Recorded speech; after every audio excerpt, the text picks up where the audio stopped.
नमस्कार, आप देख रहे हैं केबीसी न्यूज़।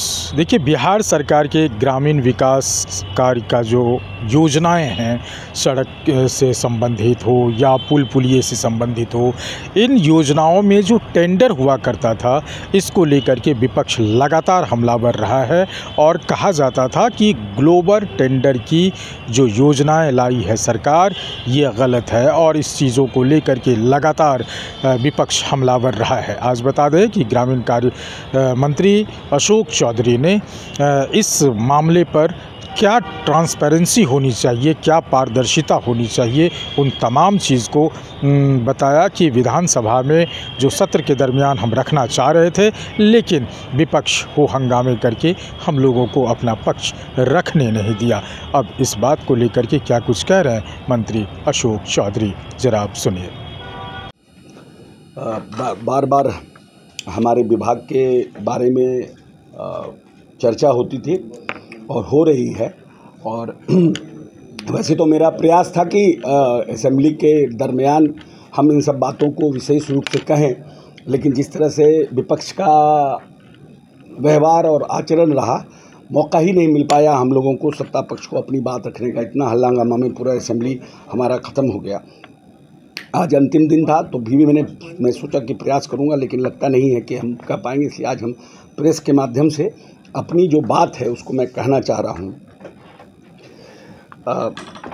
बार बार जैसा कि हमारे ACS जी ने भी कहा, दीपक जी ने, कि ग्लोबल टेंडर के बारे में प्रश्न उठ रहा है कि विभाग ने जानबूझ करके इसको ग्लोबल टेंडर कर दिया, और ग्लोबल टेंडर ग्रामीण कार्य विभाग में पहले नहीं होता। दो बात है कि हमारा विभाग लगभग 10,000 करोड़ के बजट का हमारा विभाग था, जिसको जनरली हम लोग 8,000 9,000 के आसपास काम हम कर पाते थे हर वित्तीय वर्ष में। लेकिन चुनाव की स्थिति और लोकसभा चुनाव के बाद माननीय मुख्यमंत्री जी का निर्देश हुआ कि हम मुख्यमंत्री सेतु योजना भी करेंगे।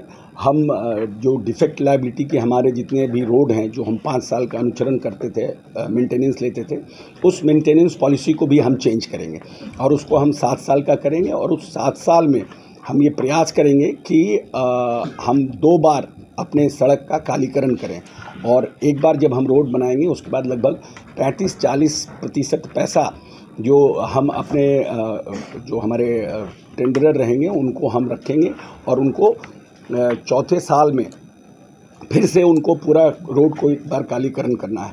तो ये प्रोसेस पूरा इतना नए सिरे से पूरा बना कि उसके लिए 7 साल तक हमको टेंडरर को होल्ड करना था अपने पास। उनके पास इस तरह की व्यवस्था करनी थी कि वो भी अपने आप को इस डिपार्टमेंट का एक तरह से समझिए कि एक पार्ट अपने आप को समझे, क्योंकि 7 साल तक वो रोड उनके पास रहेगा। जो ग्रामीण पथ हमारे हैं, डिफेक्ट लायबिलिटी के जो बाहर हैं, हम उसकी बात कर रहे हैं, जो मेंटेनेंस पॉलिसी के बाहर थे, जो हमारी नई 7 साल की पॉलिसी आई है, उसमें हम लोगों ने लेने का काम किया। लोग कहते हैं कि हमने ग्लोबल टेंडर कर दिया। ये ग्लोबल टेंडर नहीं है। ग्लोबल टेंडर कहने का मतलब है कि अमेरिका से, रसिया से, फ्रांस से, जर्मनी से, जापान से, चाइना से लोग आए। ये वो नहीं है, ये नेशनल बिडिंग है। हमने, सरकार ने नेशनल, जो PWD में होता रहा है, बाकी जो विभागों में होता रहा है, चाहे जल संसाधन में होता रहा है, उस तरह से हमने नेशनल बिडिंग को आमंत्रित किया। इसको देखिएगा, प्रखंडवार पैकेज का निविदा आमंत्रित किए जाने के जो विभिन्न स्तर हैं, जो बार बार लोग कहते हैं कि हमने ग्लोबल कर दिया, हमने छोटे छोटे जो कॉन्ट्रैक्टर्स हैं उनके लिए रास्ता नहीं बनाया। तो जो बिड वैल्यू है 0 से 5 करोड़, उसमें MMJSY अवशेष में 113 पैकेज हैं, और मुख्यमंत्री ग्रामीण सेतु योजना में 43 पैकेज हैं, और MMJSUY मतलब इसमें सुदृढ़ीकरण योजना जो नया हमने 7 साल का लगाया है, उसमें हम 52 पैकेज हैं। जिनको बैक लिस्टेड किए गए और फिर उन्होंने पत्नी के और बेटा के, भाई के नाम से रजिस्ट्रेशन कराया, बहुत है। आपको हम आपने FIR किया कि गलत कार्य कराया। नहीं, देखिए, FIR करने का प्रावधान हमारे उसमें नहीं है। जो हमारा इसमें जो प्रोविज़न है, हमारा रजिस्ट्रेशन पॉलिसी में हम ब्लैक लिस्ट करते हैं, तो बहुत से लोग जो छोटे छोटे कॉन्ट्रैक्टर थे उसमें हमको लगता है कि संख्या हमको लगता है हजारों की होगी, हजारों की संख्या होगी। वैसे 420 आदमी को फिर काहे आप रखते हैं संवेदक में? उसको तो FIR कर देना चाहिए आपको। जब एक अपना ब्लैक लिस्टेड हुआ, अब फिर तो पत्नी उसके के नाम से कराया, फिर बेटा के नाम से कराया, आप पकड़ते रहे। नहीं पकड़ते रहे तो हम आपको कह रहे हैं ना कि जो हमको भारत के संविधान में और जिसको रजिस्ट्रेशन में जो हमको ताकत रहेगा उसी ताकत का हम प्रयोग करेंगे ना। हम आउट ऑफ वे जाके ताकत का प्रयोग नहीं ऐसा नहीं है कि गलत पेपर देगा तो उसके ऊपर FIR। गलत पेपर पर FIR होता ही है, गलत पेपर पर गलत तरह से 420 करने पर होता है।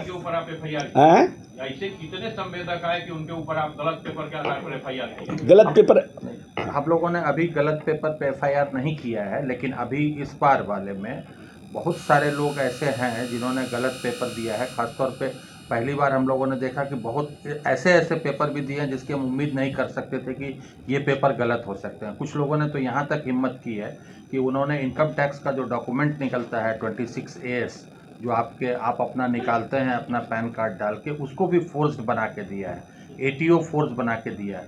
उन सभी लोगों पर हम लोग पहले उनको शोकॉज करके उनके ऊपर कार्रवाई कर रहे हैं संवेदक निबंधन नियमावली पे, फिर उनके ऊपर FIR भी करेंगे।